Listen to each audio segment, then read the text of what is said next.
Sekarang dia sudah bisa bumerang. Lempar. Oke, dia kembali ya.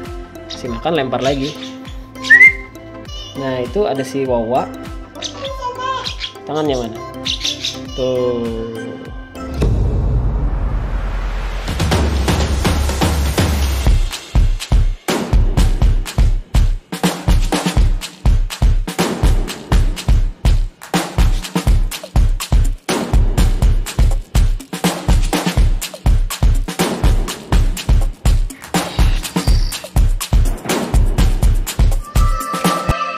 Ketemu lagi di channel kita Brahmini Koko. Di video sebelumnya saya sempat bahas cara melatih lovebird ya.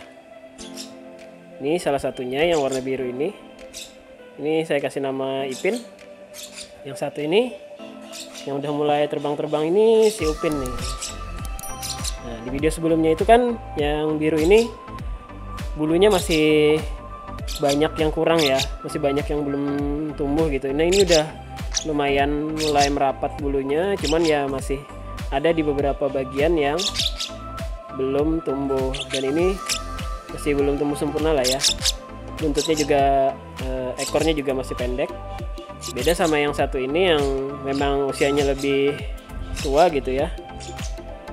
Ini udah sempurna kayaknya, bulu-bulunya udah sempurna semua. Ini sudah 1 minggu sejak video yang kemarin. Perubahan dari fisiknya juga sudah mulai terlihat ya, udah mulai kentara perubahannya, terutama yang si Ipin ini. Dari yang bulunya masih jarang-jarang, sekarang sudah mulai rapat. Nah, begitu juga dengan skill terbangnya, sekarang sudah mulai menunjukkan progres nih. Udah 1 minggu dari video yang kemarin. Kalau video kemarin dia masih jalan aja, lari ngejar tangan, sekarang dia sudah bisa melompat ke tangan. Nah, dari berlari melompat, nanti dia terbang gitu ya. Sebelum kita lanjut ngelatih si Upin dan si Ipin, teman-teman bantu subscribe, like juga kalau suka. Kalau punya pertanyaan silahkan komen. Oke, langsung aja kita coba terusin latihannya si Ipin nih dulu, ntar baru si Upin ya. Oke, jangan lupa tentunya lolohannya. Kalau kemarin dia cuma ngejar tangan terus dikasih makan seperti ini. Sekarang karena fisiknya juga sudah mulai kuat, kaki-kakinya sudah kuat, sayapnya juga sudah mulai mengepak, ada baiknya kita latih dia melompat sekarang. Untuk melatih gerakan, nah seperti itu. Untuk melatih sayap-sayapnya juga agar lebih sering mengepak, biar otot-otot sayapnya, kakinya, dan juga yang paling penting adalah keberaniannya biar makin meningkat gitu ya. Kalau dia cuma dilatih lari ngejar tangan aja, bagus untuk responnya, cuman ya akan lebih baik juga dilatih melompat seperti ini. Pertama-tama dipancing pakai lolohan sambil kita gerakin tangan, baru dikasih. Nah, seperti itu. Coba lagi. Seperti itu. Ini kira-kira jaraknya sekitar 15 cm lah ya dari tenggerannya ini. Sambil dipanggil pakai siul, atau teman-teman punya peluit juga boleh. Kasih makan setelah dia sampai. Nah, pertama-tama kita kasih lihat dulu lolohannya seperti ini. Panggil, kasih lihat lolohannya, kasih makan ke dia. Seperti itu, diulang-ulang terus. Misalkan hari ini di jarak 15 cm ya, jadi hari ini itu cuma 15 cm aja, diulang-ulang, nggak ditambah, nggak yang konstan langsung ditambah gitu. Dia bisa 15 cm misalkan loncatnya, jangan ditambah langsung 30 atau 50 ya. Maksudnya jangan dirubah-rubah jaraknya gitu. Kalau dia bisa cuma 15 cm hari ini, nggak apa-apa, 15 cm aja dulu. Yang penting di 15 cm itu dia lancar, dia responnya bagus, cepat. Nah gitu. Sebenarnya yang paling penting itu kan responnya ya, bukan jaraknya. Jarak nanti menyesuaikan saja dengan perkembangan fisiknya, perkembangan sayapnya, dan yang lain-lain. Biasanya semakin fisiknya semakin kuat, terbangnya juga akan semakin jauh gitu, daya tahannya akan semakin jauh. Tentunya dengan catatan harus dilatih seperti ini rutin tiap hari ya, di jam-jam makannya dia. Nah ini kan apa ya, saya kasih lihat terus ya lolohannya gitu, jadi dia otomatis melihat lolohan ini, dia datang ke tangan saya. Nah sekarang mau coba tanpa lolohan, jadi cuman kode tangan gini aja digerak-gerakin.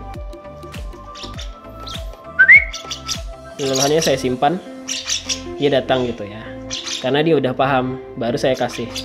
Nah jadi bikin aturan gitu, kalau lihat tangan dia akan dapat makan, walaupun dia nggak lihat makanannya gitu. Nah tapi dia udah percaya sama kode tangan ini. Kalau dia lihat kode tangan terbang ke sini, otomatis dia akan dapat makan gitu mikirnya dia. Dan memang kalau dia sudah sampai di tangan harus dikasih makan, rewardnya dia gitu, bahwa saya nggak ngebohongin dia. Kalau dia mau dapat makan ya lompat dulu ke tangan baru dikasih makan. Seperti itu, diulang-ulang. Di awal-awal pancing dulu pakai lolohan, yang kedua boleh langsung aja nggak pakai lolohan, baru dikasih lihat lolohannya. Nah ini kan diulang-ulang terus ya, diulang-ulang terus sampai seberapa sih ngulang-ulangnya ini gitu ya. Untuk satu ekor lovebird ini saya biasanya disuntikan itu kan ada ukurannya ya. Biasanya saya cuman bikin 10 mili gitu ya untuk satu kali latihan, 10 mili. Jadi 5 milinya itu dihabiskan untuk dia bolak-balik dari tenggeran ke tangan saya seperti ini tadi. Nah jadi 5 mili dihabiskan untuk tiap kali dia datang ke tangan. Nah, jadi 5 mili. 5 mili itu habis 5 mili ini ya, dari sini ke sini gitu. 5 mili itu habis untuk dia bolak-balik. Jadi seperti itu. Ukuran seberapa seringnya dia lompat bolak-balik dalam satu kali melatih dia itu. Nah, 5 milinya lagi kan saya bilang 10 mili tadi ya. 10 milinya 5 milinya lagi saya habiskan di tangan saja. Jadi dia makan tanpa melompat, cuman diam begitu aja di tangan. 5 mili juga. Jadi 5 mili untuk bolak-balik dia latihan, melompat, bolak-balik dari tenggeran ke tangan tuh 5 mili. 5 milinya lagi cuman diam gini aja. Cuman diam, kasih makan, 5 mili dihabisin semua. Tujuannya apa? Yang pertama 5 mili pertama tadi tujuannya untuk melatih respon, melatih fisiknya dia, melatih keberaniannya dia melompat gitu ya. Dan yang kedua, yang 5 mili kedua ini tujuannya adalah agar dia merasa nyaman di tangan. Karena dia akan merasakan kenyang itu di tangan nanti ya. Dia akan kenyang, 5 mili terakhir itu akan bikin dia sangat kenyang. Nah, jadi dia akan sangat nyaman dengan saya. Tujuannya untuk mempermudah bondingnya dia gitu.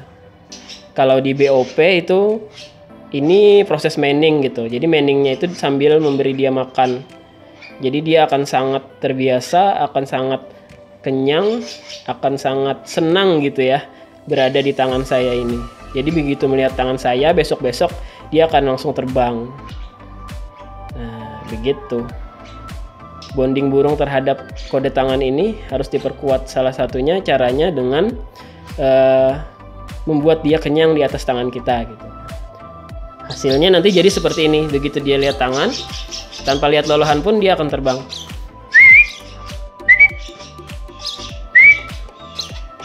Ya, karena dia sudah akan sangat paham gitu.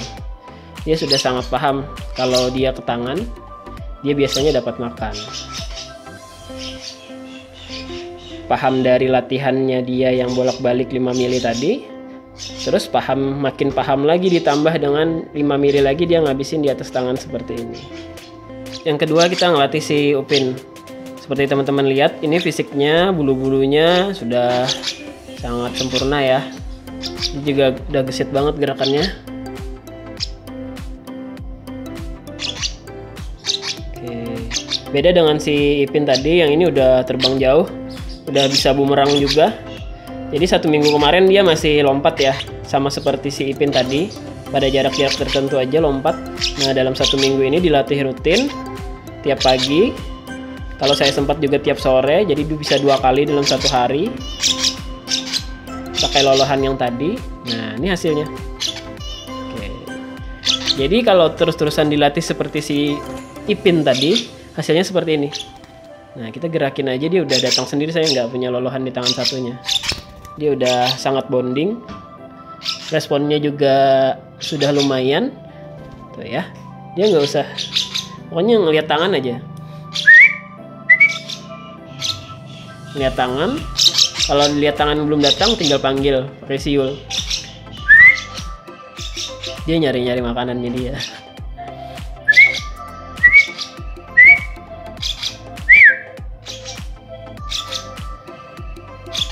Nah, oke. Karena dia udah lancar dari tenggeran ke tangan, udah bonding juga. Jadi tinggal dilatih bumerang aja coba gitu. Karena fisiknya sudah sempurna, sudah kuat. Berarti udah bisa dilatih bumerang nih. Nah, saya mau coba kasih lihat bumerangnya seperti apa. Kita sudah pernah coba di indoor, di dalam rumah. Coba juga di luar ruangan juga sudah pernah. Sudah lumayan dia gitu. Walaupun nanti misalkan saat dia udah capek gitu ya, dia bisa nyangkut di atas atap, di atas rumah gitu. Jadi saya mau ngelatih dia bumerang gitu ya. Jadi nggak perlu pakai tenggeran lagi. Tenggerannya untuk jarak aja, dia stay, melompat tangan saya, kasih makan seperti Ipin tadi. Karena dia udah jauh terbangnya, udah lumayan gesit juga. Jadi tinggal kita latih bumerang sebelum dia ke tahap free fly gitu. Yang awalnya cuma melompat pada jarak tertentu seperti Ipin tadi, sekarang dia sudah bisa bumerang. Kita coba ya bumerangnya. Ini indoor aja dulu. Nanti kapan-kapan di video selanjutnya kita coba outdoornya ya. Nih, lempar. Oke, dia kembali ya. Pas dia kembali, sama seperti awal-awal, kasih makan dia juga. Kasih makan, lempar lagi. Oke, gitu. Lempar lagi. Oh, dia naik ke atas kamera. Nah, seperti itu. Sama seperti tahap sebelumnya tadi. Kasih lihat dulu boleh. Nanti kalau dia sudah terbiasa, ininya nggak usah dikasih lihat lagi, bisa dikasih lihat. Dia datang ya. Diulang-ulang terus. Porsinya seberapa? Porsinya sama 5 mili juga. 5 mili untuk dia bolak-balik bumerang. 5 milinya nanti untuk dia habiskan sendiri di atas tangan aja gitu. Kasih makan. Ini masih dikasih lihat lolohannya ya. Lempar.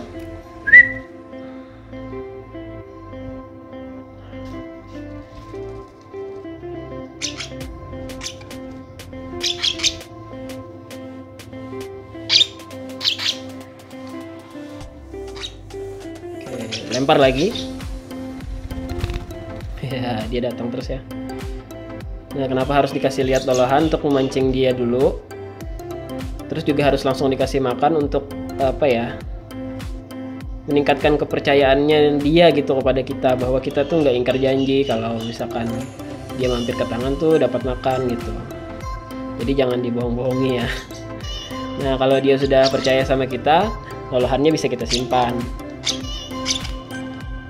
Siapa tahu nanti suatu waktu dia nyangkut di atas atap mana gitu ya, kita nggak bawa lolohan, kita panggil pakai tangan aja. Ini saya simpan ya, saya simpan, kita lempar.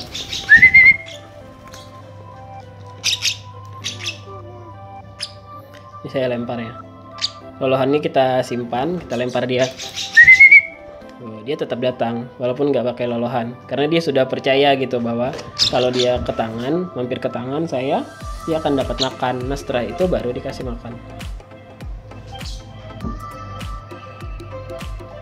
Awal-awalnya kasih lihat lolohannya dulu. Besok-besok kalau dia sudah lancar terbangnya, responnya sudah dinilai bagus, boleh deh lolohannya disimpan.